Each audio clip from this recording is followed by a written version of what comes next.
So, I'm delighted to introduce today's presenter, Dr. Carly Lightowlers, who will be discussing court-enforced alcohol abstinence.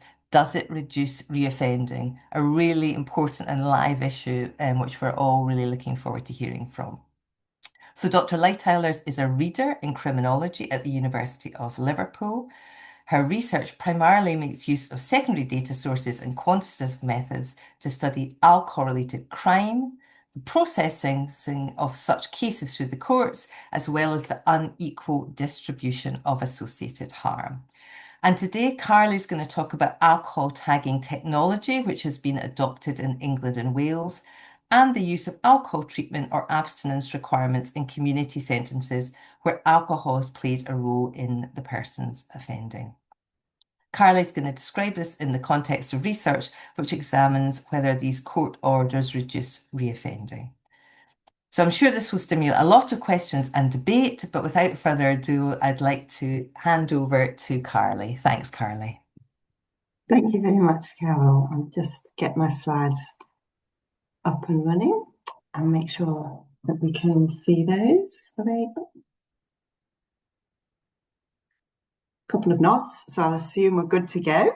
Thank you all for spending your lunchtime here with us this afternoon when the sun is potentially shining where you are as well. My name is, as Carol mentioned, is Carly Lightowlers, and I'm based at the University of Liverpool. I want to report to you today on some findings that I have got from a recent research fellowship funded by the Administrative Data Research Network over in the UK, and it will report on findings predominantly from England or England and Wales. So I am really interested to hear, how these findings land with the Scottish audience in particular.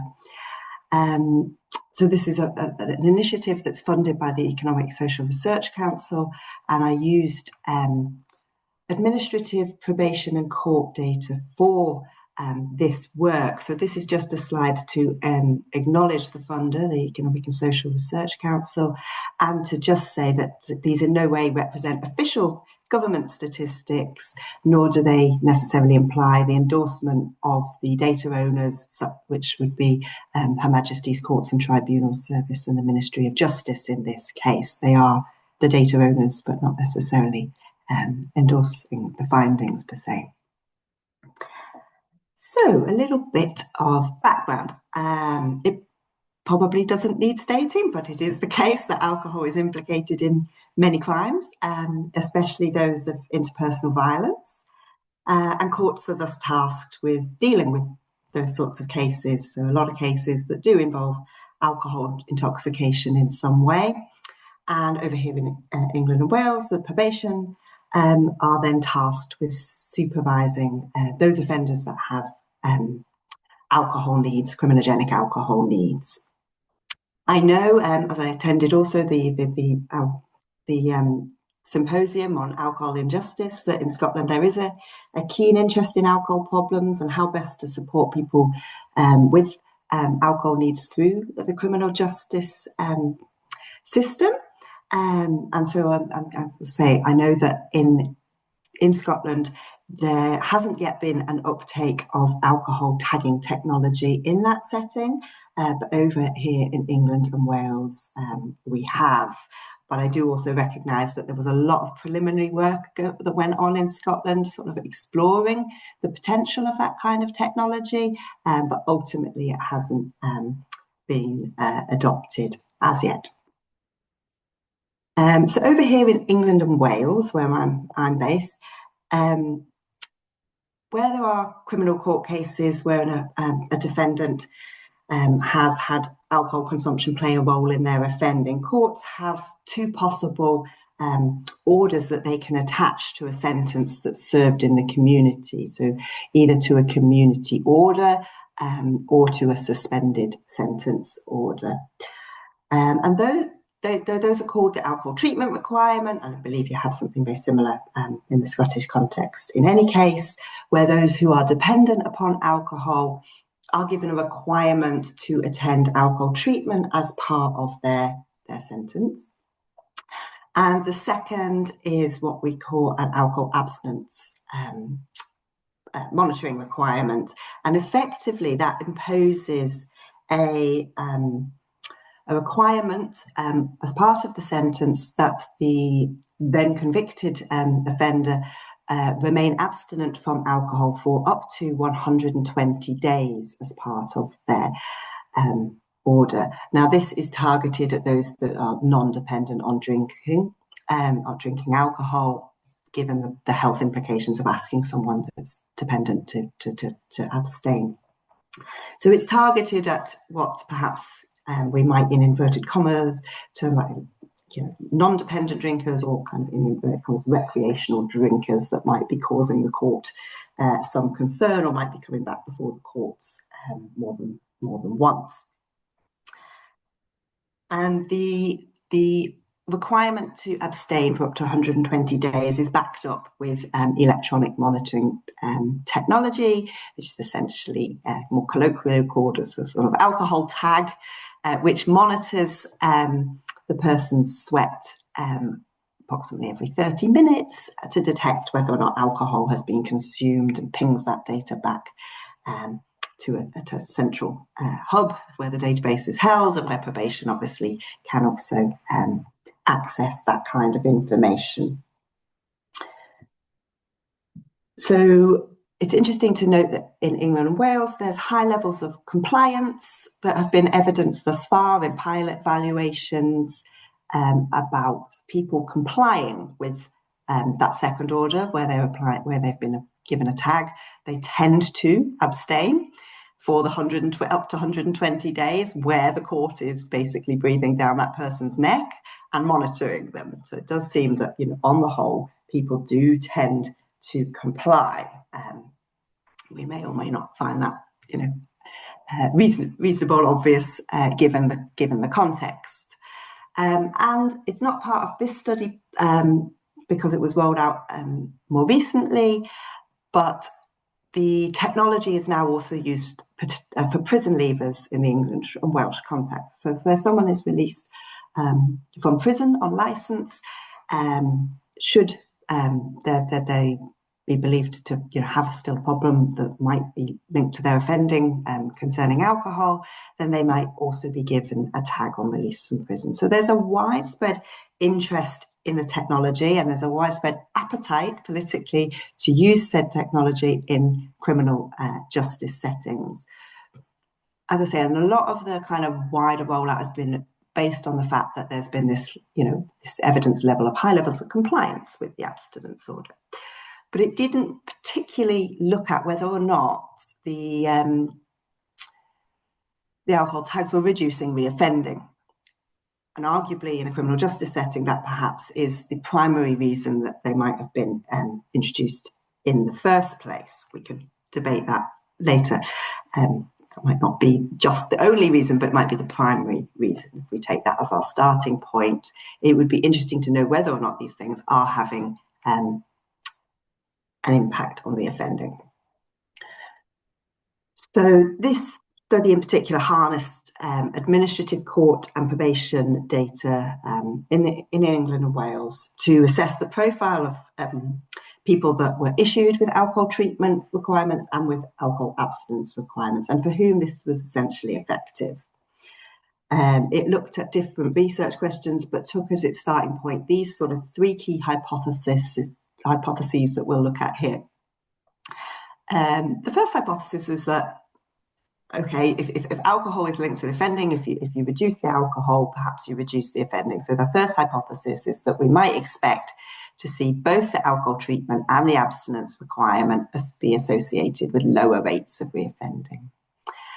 But to triangulate that, and understanding that things aren't always linear in desistance and in recovery terms, I also looked at whether alcohol treatment and abstinence requirements were associated with lower volume of offending, hoping that would be essentially the case.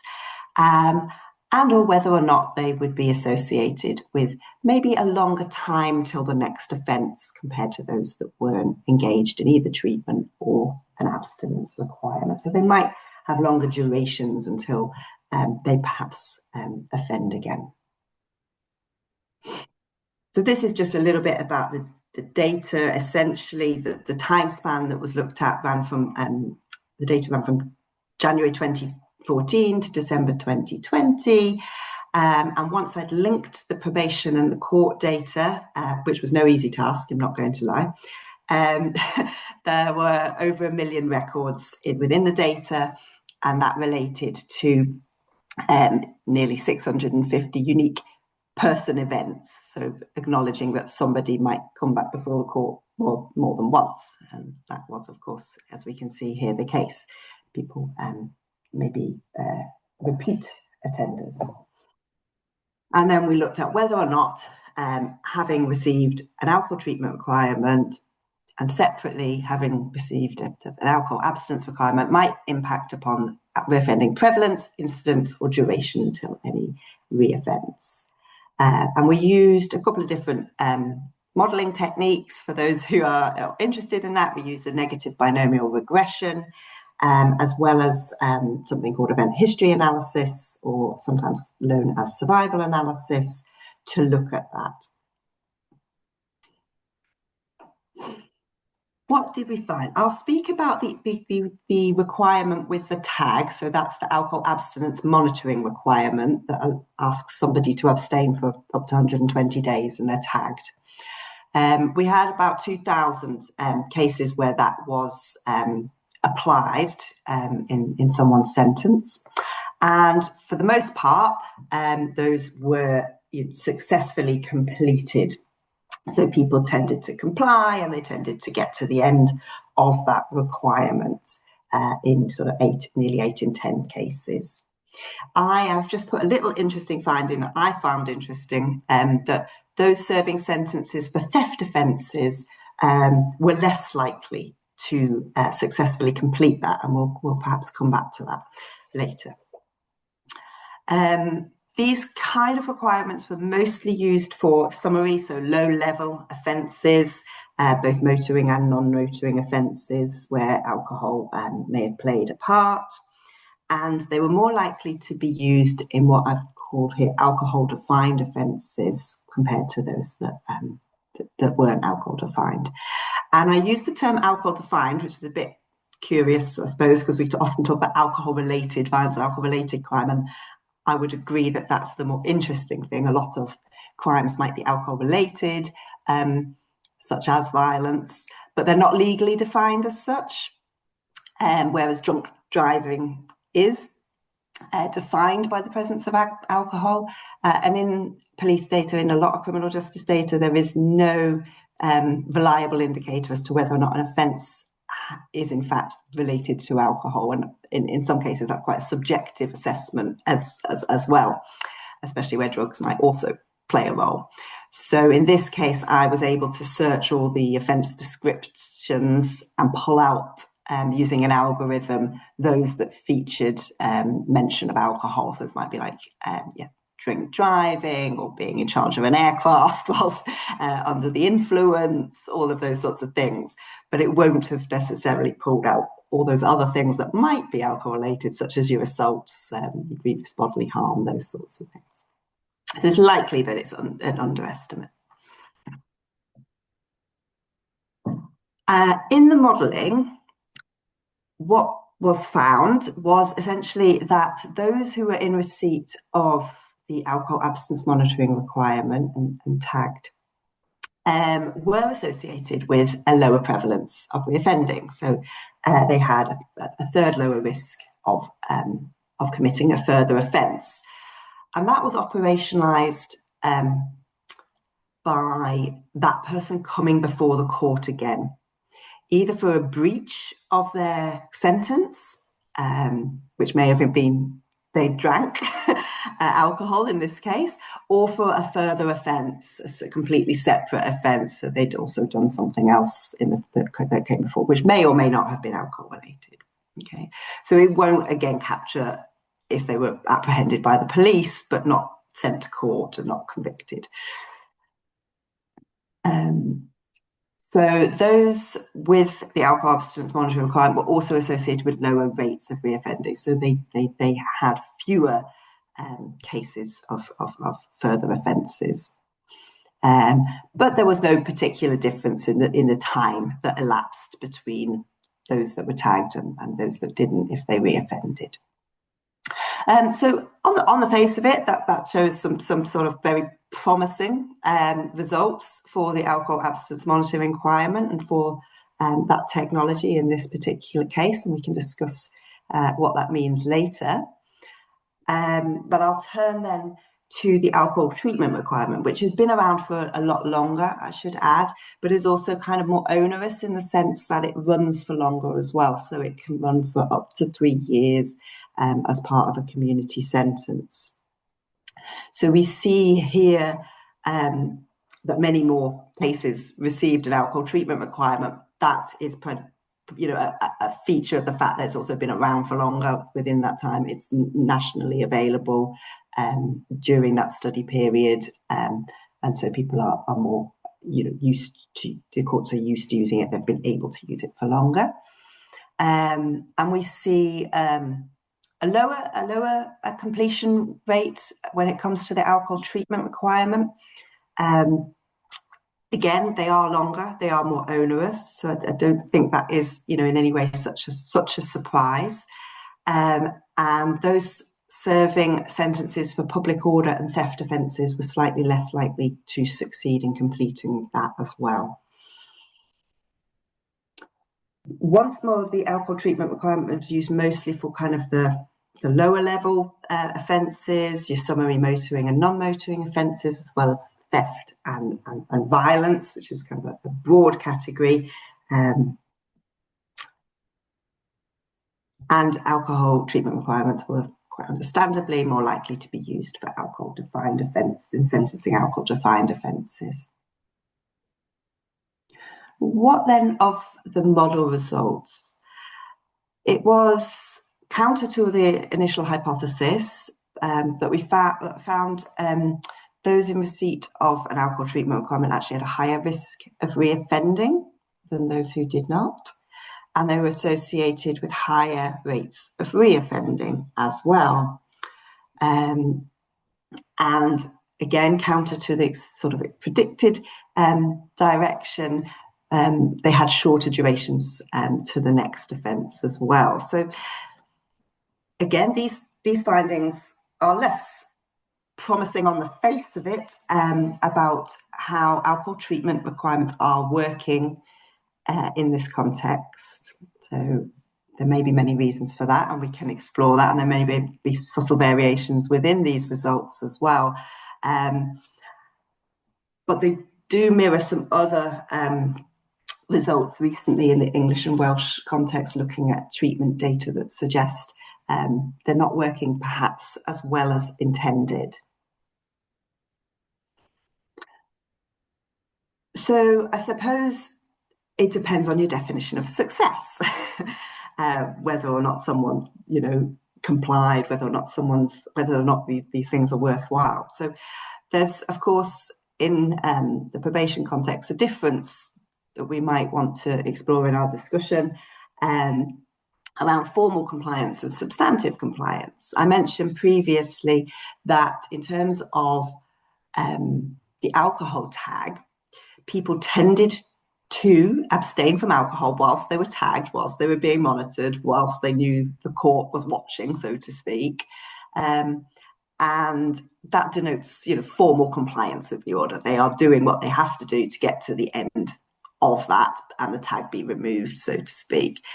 But is that meaningful? Is that enough? And I refer here to some work of probation scholars that also kind of say, well, actually, you should also be concerned with the substantive compliance. Are they engaging in thinking about their alcohol? Are they reducing their reoffending? Are these things having an impact further down the line vis-a-vis reoffending? And there's been inconclusive evidence really on both fronts there. So that's where these findings perhaps provide a little bit more evidence around whether or not these things are reducing reoffending in terms of the substantive compliance. And I looked at both of these requirements that can be attached to community order together.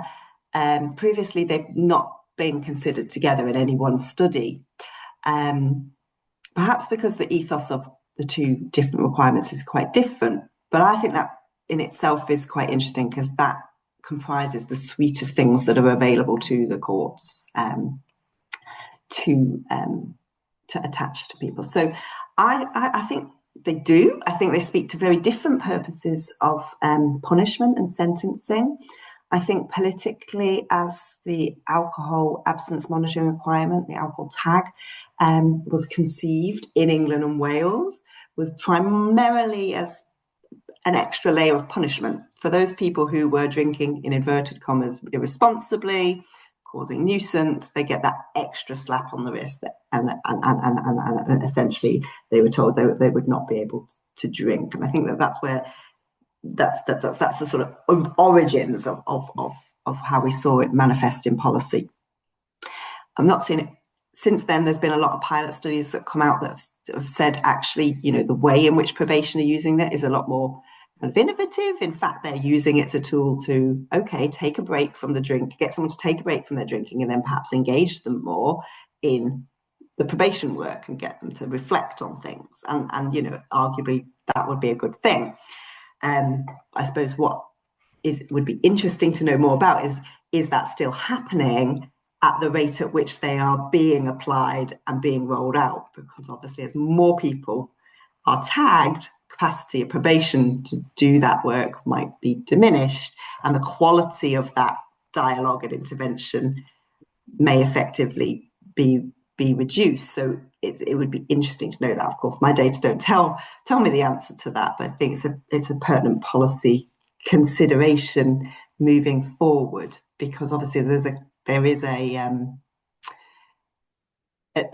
easy way of just relying on the technology to do the monitoring for, outsourcing the job to technology rather than working meaningfully with that person around their alcohol consumption. So I think the guidance suggests that it's best practice to work with somebody alongside it, but whether or not that's happening in practice is yet to really be uncovered. And so there's that extra layer of kind of punishment to revoke someone's license to drink, sort of underpins the AAMR, as I would suggest. Whereas the alcohol treatment requirement is obviously rooted in a very different kind of logic, whereby that person has a dependence on alcohol that's very much medicalized, and they believe that some sort of treatment might aid the rehabilitation of that person. So there's a bit of a different ethos there. But I think the real where alcohol scholars can perhaps wade in, where perhaps they haven't engaged as much with this sort of criminal justice issue, is the fact that we have this very stark dichotomization of those people who are dependent upon alcohol and deserving and worthy of treatment, and those people that are perhaps labelled as kind of non-dependent and who are therefore potentially deserving of further punishment by way of abstinence requirements. And that's clearly putting people kind of in very clear demarcated boxes,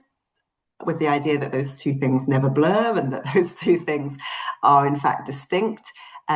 Whereas we might argue that life is a little bit more complicated than that. And obviously we know people's relationship with alcohol changes over time, and people have potentially a perverse incentive to underreport, as we perhaps all do anyway from time to time, their alcohol consumption in criminal justice contexts where they're awaiting a sentence. So where they're trying to make out that what they've done isn't as problematic, and likewise they might make out that their alcohol consumption is not as problematic.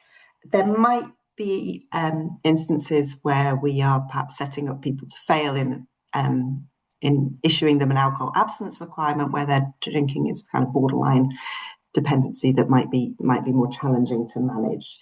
And of course, probation are tasked with that job.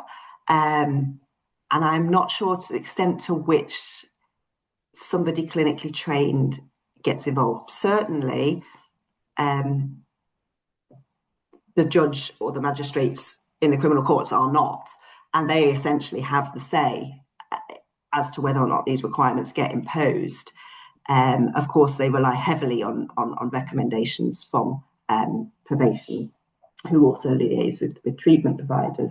But there is somewhat of a kind of black box, as it appears to me anyway. I'm sure that people working in criminal justice might have insight that will be useful here, as to how that eligibility is being assessed.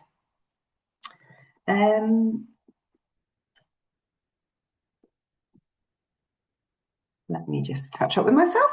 So these results essentially found some support for reduced reoffending for those that were asked to abstain from alcohol on the tag, but not so for the alcohol treatment requirement.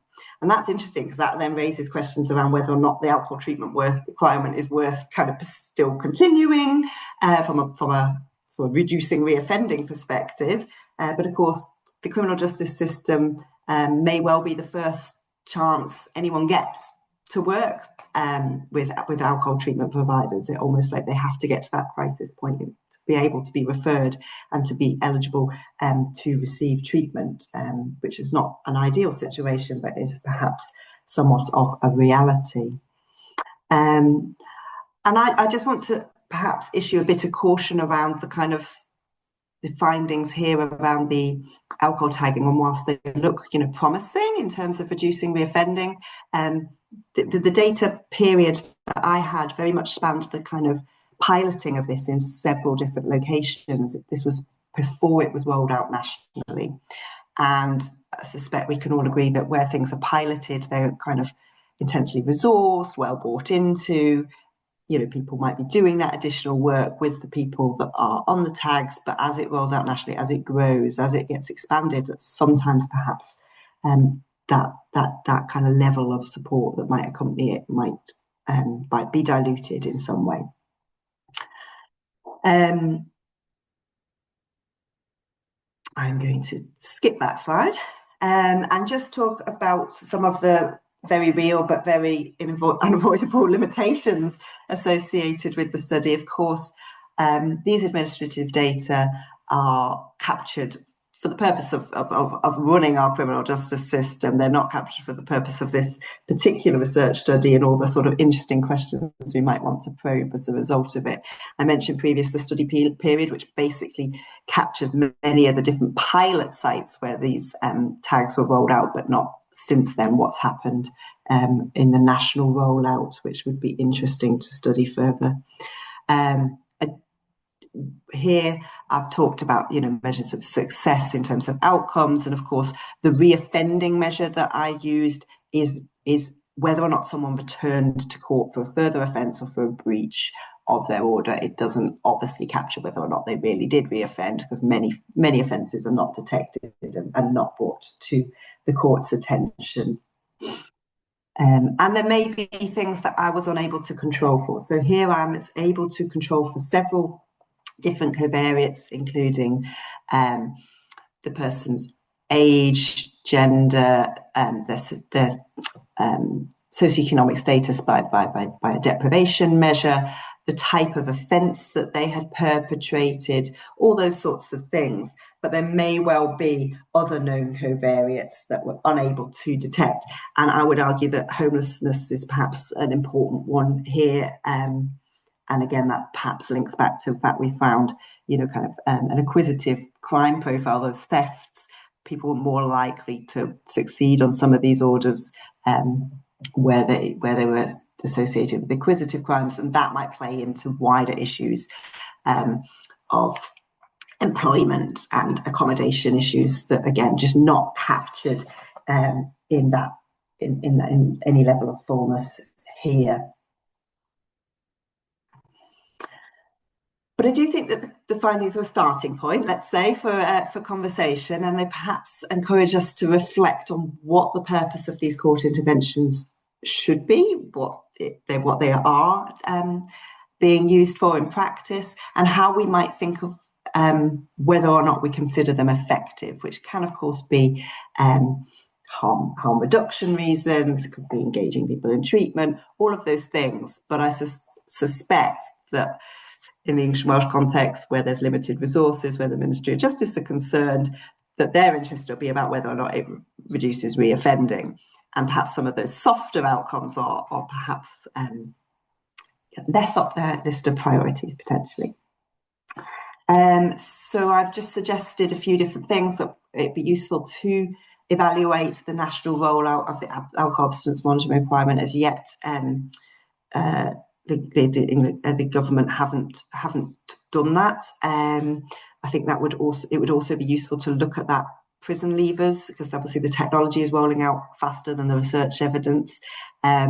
They do have one planned. They are evaluating the prison lever intervention, so that will be interesting to see in due course.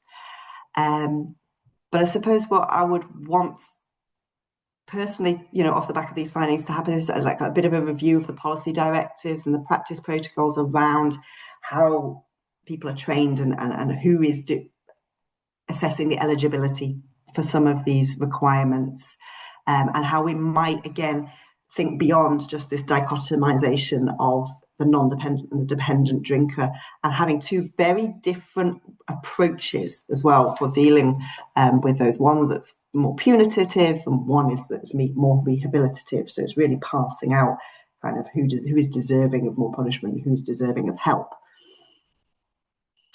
And so basically I think this was some of the original kind of links to policy in the original funding application. It was how it relates to some of the Ministry of Justice areas of research. So they are interested in reducing reoffending, but also improving life chances. And that might be where the alcohol treatment requirement is having more impact, but it's perhaps not measurable here.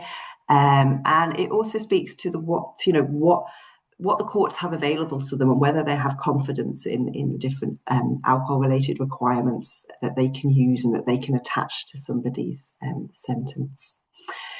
It links into wider issues, of course, of electronic tagging more generally, but I think the alcohol tagging technology is the one of interest to this particular audience, and how we can best support rehabilitation and reduce people's future contact with the criminal justice system.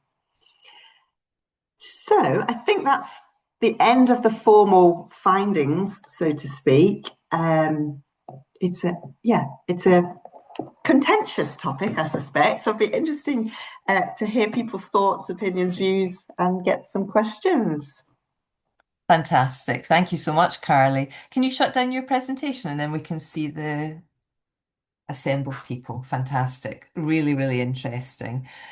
We've got some questions in the chat and we've got a few raised hands. I wonder if I could just start off by asking you to just say a little bit more for those of us like myself who aren't familiar with the criminal justice system in England and Wales. So when the offences come in, who is deciding who is dependent and who is non-dependent? How does that happen? And is it based on self-assessment or so could you just tell us a little bit more of the sort of context around that, please? Thank you. Yes, I can tell you what I know and not what I don't know, which I think is really interesting, because that's where I think some of the sort of black box needs to be cracked open and become a bit more transparent. I know, as an aside, I sit as a magistrate in the courts locally as well. So, I have myself been tasked with these sorts of considerations, and it's not quite straightforward. And these people aren't clinically trained, but they rely very heavily on probation's a pre-sentence report that's prepared with probation, so where the defendant will sit down with probation and go through, a series of questions, and built into that are various kind of needs assessments, but also includes like a score for their alcohol use, which is based on the audit screening tool. Sorry, I should have mentioned this. So that's the kind of underlying assessment process. Of course, we may or may have thoughts on whether that's suitable, not suitable. And again, I'm not. I believe that again, if they believe someone to be dependent and they thought that they might benefit from a treatment requirement, that they might then liaise with the treatment provider to again get a second opinion, see if they're suitable. Then that report will get compiled, comes to the court for them to consider.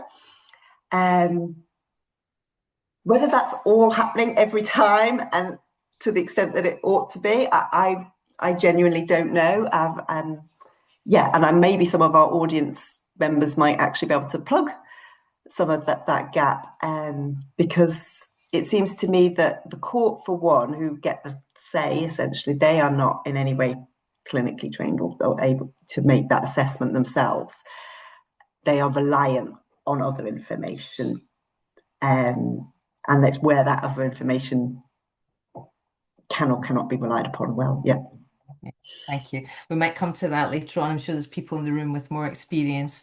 But for now, can I go over to Trevor McCarthy, please, if you'd like to ask your question, Trevor, that you put in the chat.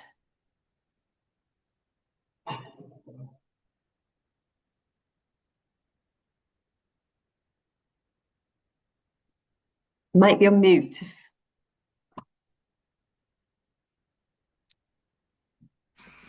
Jude, is that Trevor? Jodie and Chloe, can people take themselves off mute now? Yeah? Hello, sorry about that. Oh, thank you. Thanks, Trevor. Technological incompetence. Thanks. If alcohol treatment requirements aren't working in terms of reducing detected offending, do you have a sense of whether that could be that these additional requirements come with an added layer of surveillance compared with probation as usual? Again, from the data, it suggests that actually those that are issued the alcohol treatment requirements are faring worse than people on probation as usual. Yeah. But it might be that obviously this particular cohort of people have, complicated needs to do with their alcohol consumption, but likely other factors as well. And as I say, things like employment and homelessness are clearly going to, be big challenges for some of these people. And I know that it might also be to do with capacity and quality of treatment and how long people have to wait to get into treatment. It could be so many different things that are like a part of the administration of the order as well, which I haven't been able to study, but are really important, because if you haven't got enough spaces, or you have to wait a long time to kind of be enrolled in treatment, those sorts of things will presumably compromise your chances of engaging well or success potentially. Okay, thank you. Mike Ward, you've got your hand up. Over to you, please. Thank you very much. Hi, I'm Mike Ward. I'm from Alcohol Change UK. I'm interested in the alcohol treatment requirements, and I think you concentrate in what you were talking about on the alcohol and the requirement. I think the real issue, and I think you've begun to open this up in what you're just saying, Carly, is the treatment. And actually, I think we need to move away from treatment and think about interventions. What are the interventions that are going to work with these individuals?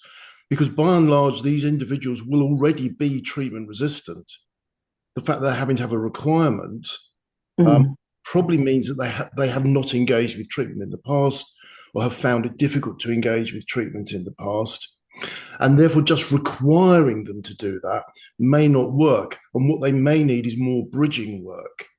And we did some work, now it's quite a long time ago, about 7 or 8 years ago, on what are called positive requirements under criminal behaviour orders, which I don't know if you have in Scotland. They're part of the antisocial behaviour powers. And those positive requirements allow courts to require people to do things which are good for them. They're similar to the ATRs, but it's a different piece of legislation. And what we found was those positive requirements, and this is very, very small sample of kind of evidence, mainly anecdotal, that what people really needed was a kind of outreach approach to engage them into the requirement. Expecting them immediately to come into us isn't going to work. that built into that needs to be a bridging process to get them into ultimately the treatment that they will benefit from. And I think without that, really what you're asking people to do is to jump across a huge crevasse. And they need some kind of bridging across that gap, a gap which in the past they have probably not managed to cross. It's interesting actually, because and I should have perhaps mentioned this as well, but the alcohol treatment requirement, it does, I think it's worded something or not, it does require the defendant and the convicted person to give their consent to doing that. But it's a kind of perverse idea of consent in a criminal justice context, isn't it? Where your sentence depends on it, and whether or not you might have your custodial sentence suspended and you'll be able to stay in the community or not. I mean, you're probably at that point going to agree to things. And there are some people that argue that those two things are just not compatible at all. And there are some people that sort of say, well, actually, the criminal justice system is well placed to try and start to do some of that work with individuals that have previously not been able to access services or have not kind of met with their so-called rock bottom. But yeah, I think what this study couldn't do either is tell you out what kind of treatment, with whom, what quality. I mean, I guess there's good treatment workers and bad treatment workers, there's good programs, there's bad programs, there's all sorts of variation on the ground when working with somebody that, again, when it's not captured at this sort of aggregate level, but is interesting to unpack. Yeah, I think the model is too binary. You're either not in treatment, you're in treatment. I think I agree. Yeah, more bridging for but it's the way that the criminal justice system has decided. Yeah. You're that, or you're A or B or B, and that, we have a system. We tag you. We send you guys to treatment. There isn't sort of, I mean, there's obviously probation do a lot of other things as well with people. But again, it's not the way that it's structured and set up. Thank you. I wonder if Leanne McPherson would like to ask her question. She says she's talking about the Scottish context here, so I think that would be quite useful here. Leanne? Yeah, sorry, that's me. I should be on video now. Yeah. No, I'm curious because I'm an alcohol and drug liaison nurse, but I also have an alcohol-related brain damage clinic as well. And just this has been quite important for me today, because one of my service users is literally going to be taken over by social work for a guardianship order. But for years, and I mean, probably the last 10 years, he's been in and out of prison because he's not been able to engage with the community treatment order issued by the court. All his offences were due to alcohol. So it was like breach of the peace, been drunk and disorderly, so he never had a forensic history as such. But obviously now it's came to the point where we've recognised he's got an ARBD, and how I mean, he was never, at that point, he was never going to be able to comply with treatment orders. So I wonder if part of these orders there is a mental health assessment carried out. If there's been a notable alcohol history, do we do cognitive screening to look to see if there's other contributing factors to their reoffending? Yeah, really interesting, because obviously the issue of comorbidity is going to be fairly rife. Unfortunately, there's a higher proportion of people with alcohol problems involved in the criminal justice system, and the same is true for mental health as well, isn't it? Probation will, do an assessment that covers more than just obviously alcohol, just their alcohol needs. It will look at all sorts of relationships, homelessness. It will look at all of those things. The extent to which it's then kind of decided upon what's the best course of action, I'm not sure. I would, you'd hope these things are picked up, but I think that's the bit that's not clear. It might be clear to probation that have been tasked, and been trained. And I have raised the question. I said, where is this dealt with in their training material, at what stage, and things like that. So I haven't had the answers back on all of that, but it's really important, because, as you say, you could be and again, someone that's sat making these decisions, you have very little time, and you have a report, you go, okay, that seems suitable. They've got alcohol-related offending. We'll put a tag on it. But the extent to which that is, meaningful applied, I know that if there are certain medical reasons why they can't wear a tag, then they would be considered exempt and things like that. So you'd hope that mental health would also be a consideration in there. I suppose my concern is that the pace at which the technology is being rolled out isn't necessarily the pace at which these sorts of considerations and discussions are being had. It's just a word of caution, because I think, as you say, there's a lot of potential for setting people up to fail, so that then they come back before the court because they did breach. And I know that, again, probation are the ones that decide that. So if somebody does drink, invariably they get a warning the first 2 times anyway. And invariably, they get sort of said, well, why did you do that? And that, there's a chat. And obviously, if things transpire to be going bad, then maybe they consider this not workable and that it gets removed. But that requires going back to the court to, have things resentenced and changed. And it's onerous, and it's it's not. We do. Aye, we do have we do have quite a few people in the clinic who are open to criminal justice, for that reason. I'm just interested as to how that would work for our clientele. I don't know if it would be more of a reinforcement, because that impulse control's gone, so the drive to drink exceeds any sort of punishment. Yeah, so I think Emily's also responded in your chat potentially as well, saying that we can have the mental health treatment requirement, another requirement of the court, that sits alongside the alcohol treatment. But, again, it's the timing of the services, the order of the services. It's about whether or not locally the services can take on any more people.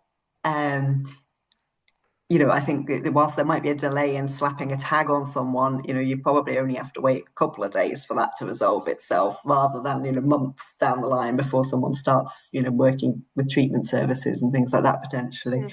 So it is a definite challenge, I would say. Thank you. Thank you. So a couple of people got their hands up. I'm going to go to Richard Simpson first, and then after that to Nikki. And please do put your comments, your questions in the box, or raise your hand. Thanks, Richard. Yeah, my background is I worked in the women's prison in Scotland, addiction psychiatrist. I was then Justice Minister in charge of drugs and alcohol in the Scottish Government briefly at the beginning of the millennium, and introduced GTTOs. And I think that's an area that we could probably learn from, because it's actually, I think, as Mike was indicating, you can't apply it universally, one size fits all. I think you've got to try and get the treatment fitting the individual and helping them move towards either maintaining their alcohol at a level which is more appropriate and less criminalizing, or if they're dependent, then you think you've got to go at it much, much harder. And I think the thing that fascinated me was that in the 80s, the majority of frequent reoffenders in the Scottish women's prison were associated with alcohol. And we're talking hundreds of repeat admissions. And it seems to me that that's, looking at groups like the one that Leanne was referring to, where people are reoffending and going in and out of prison, and it's clearly alcohol related, that needs to be tackled in a far more aggressive way if we're going to help them and reduce the prison population. I've got 2 small questions. One is, I thought your covariant thing was very interesting, because I wonder if there's an age differential, and that may become clear as the thing goes forward. There may also be a much clearer offence-related differential in your covariance. And the other thing, what you didn't mention, was a switch to drugs. If people are forced to be abstinent from alcohol, they may switch to drugs. And the last comment would be, in Scotland, we have a real problem in that there's been a massive cut in alcohol services. So the opportunity for treatment at a high level is not there.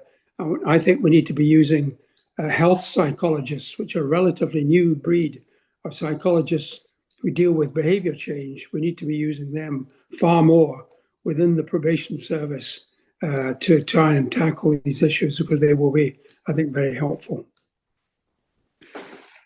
Yeah, some interesting points that point to the challenge. I think the biggest one is probably, as you say, whether or not the services can meet with the demand, whether or not they're funded to be able to meet that demand. I would say that, we know that there's, not enough treatment for people with problems, and I suggest that, within the prisons, within criminal justice, that might be difficult. I know that again, Emily has sort of said that the treatment providers do try and have a say in whether or not they'd be suitable for these things, so they engage with probation. But I think that there is just, again, perhaps a tendency with the tags to kind of outsource some of these problems, to sort of say, like, oh, well, we'll tag them, and if they don't drink, then they're not a problem. But it might not be quite so straightforward, perhaps. There's so many other things that are going on for these people. I agree, although I think we've probably got the best chance of making a change with the enormous current pressure on places, that the impetus on government to actually think, well, we've really got to try different things and monitor them very carefully. I think it is there at the moment in a way it hasn't been in the past. Did you want to respond to, were there other questions there that you wanted to respond to, Carly, or? I sort of only just managed to look at the chat, so I just No, sorry, just anything else from Richard? Oh, sorry. No. I mean, I think everybody's raising some, real pertinent challenges, and it's like, someone's obviously only looking at data. I don't know about all the nitty-gritty of all the different agencies and all the different interactions, but there seems to be a potential pitfall that we could fall into if we're not having some of these discussions, I suppose. Did you have any data on the question about the switch to drugs? I don't have a question about switching to drugs. I mean, the only thing, obviously there's drug treatment requirements, which are separate and usually supersede the alcohol, just in this, because they're illicit behaviour in and of their own right, I suppose. And the focus tends to be in criminal justice policy very much on drug use and drug supply, and that's where obviously a lot of the government policy and focus is now. So all of these alcohol changes and this alcohol treatment is sort of being changed without much controversy and without much debate, without much kind of, I haven't seen a lot of kind of challenge to this, or, it's kind of passed with relative ease compared to the sort of level of scrutiny and dialogue that happens around drugs in this setting. I'm aware in the chat there's lots of discussion, including Emily Woods and Nick Dixon. I just wondered if either of you wanted to come in to ask anything or highlight anything to Carly before we move on.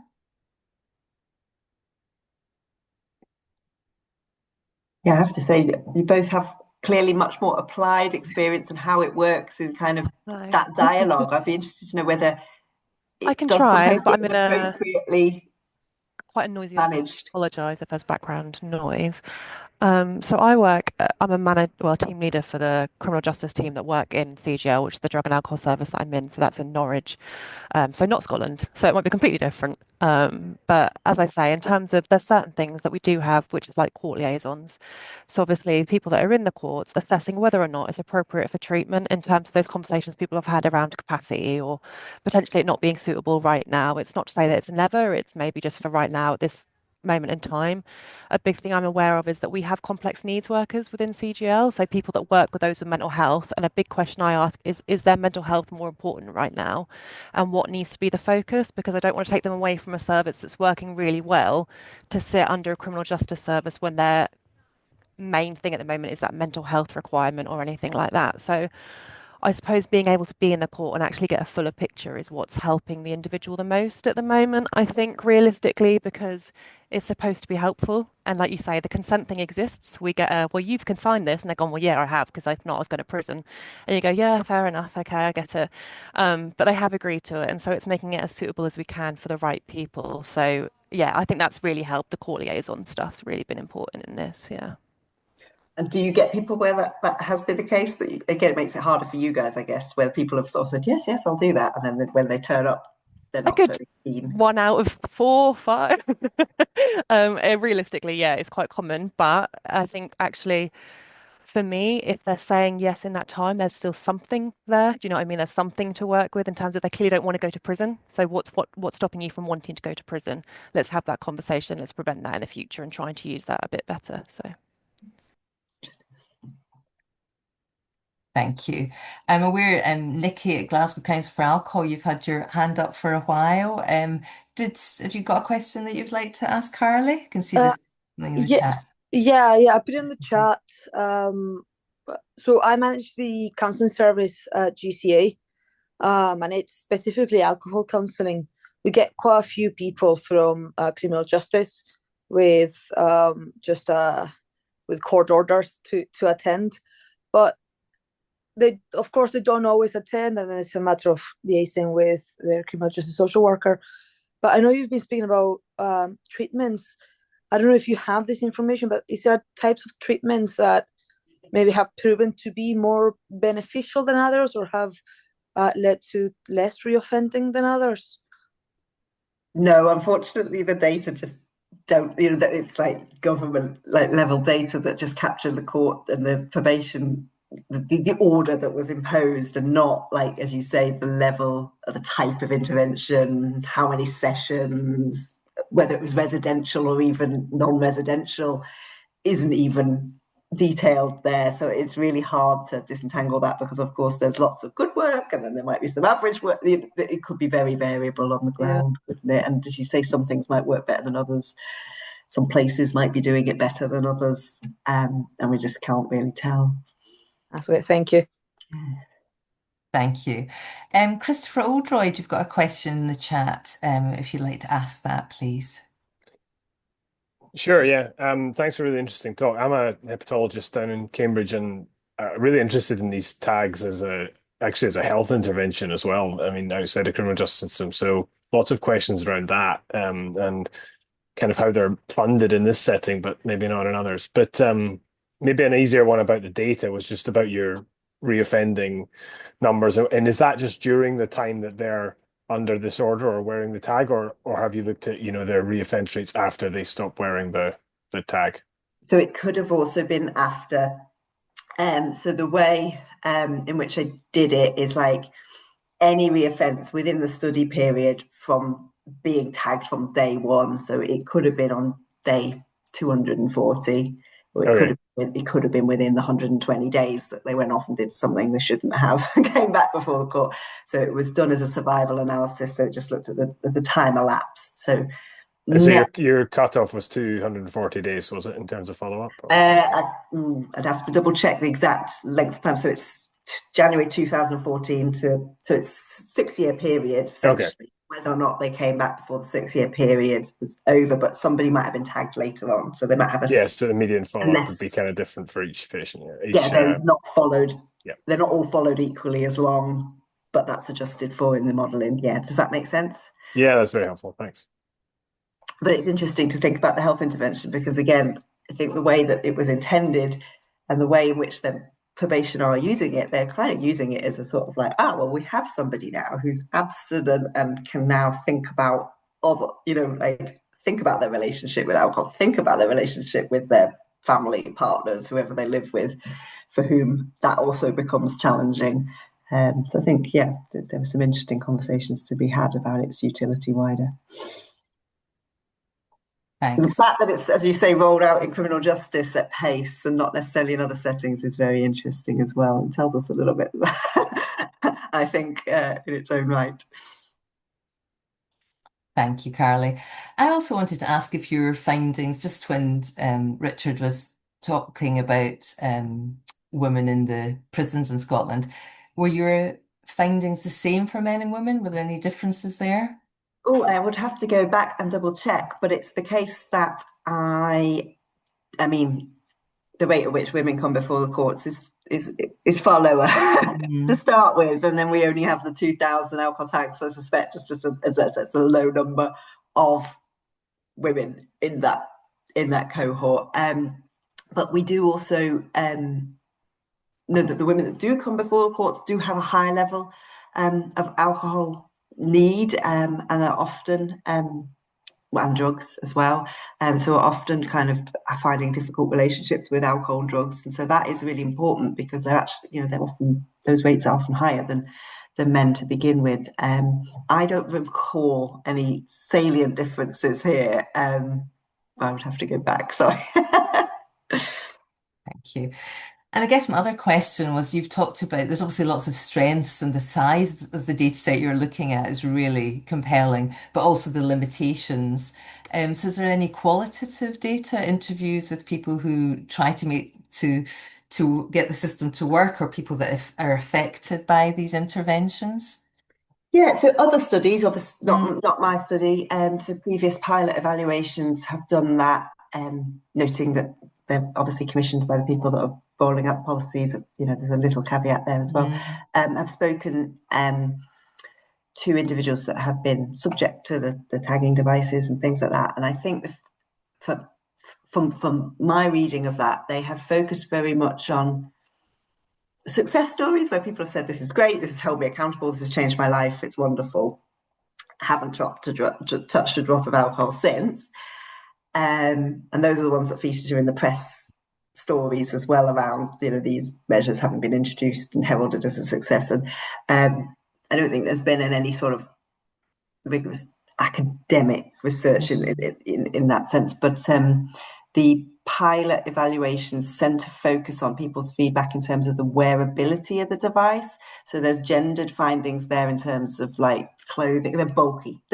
So, in terms of wearing skirts, in terms of having a bath, because they shouldn't be submerged in water. But it's very much focused at that level of, practicality, which of course is very real, but hasn't thought about, well, actually, who we're applying these to, for whom are these kind of, potentially having problems concerning like having more stigma and things like that.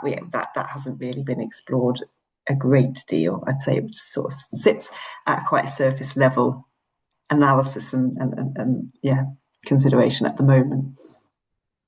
Thank you. So we're just coming into the last few minutes now. I just want to check if anybody who has contributed in the chat, or so Jem at IAS, you've contributed, but I think your question's probably been answered, but do stick up your hand if you'd like to say anything, or anybody else on the call, if you've got any final thoughts or final questions for Carly, please put up your hand now. Anything else? I should probably say I'm happy for people to drop me an email as well if something occurs to them, or I might not necessarily know the answer, but I will try. Thank you, Carly. I don't think we've got any last questions now. No. Well, I'd just like to, before we finish, are we able to get a copy of your findings, says Emily Woods. Oh, yes, absolutely. I'll put a link in the chat now. That's the web page that's for the project. And if you scroll down, you'll see my name and then all the outputs, as well as all the methods and the code are deposited there as well for those that are interested. Yeah. Brilliant. Thank you, Carly. That's great for people to kind of peruse at their leisure. And as I've said, we'll have a kind of outline of what's been discussed today, as well as the recording being online. And so before we finish, I'd just like to flag up Dr. Christopher Oldroyd, who's on the call today, will be speaking at our next seminar on Monday, the 23rd of June. This will be about optimizing relapse prevention for patients with alcohol-related cirrhosis, a national expert survey, and you can register for it. Thank you very much. The link is on the chat there. But thank you so much for everyone who joined us today. Thank you for your contributions. Lots of positive messages coming through in the chat. Thank you for your questions. And most of all, thank you very much to Carly for joining us and kicking off with such an interesting and important seminar. Thank you, Carly.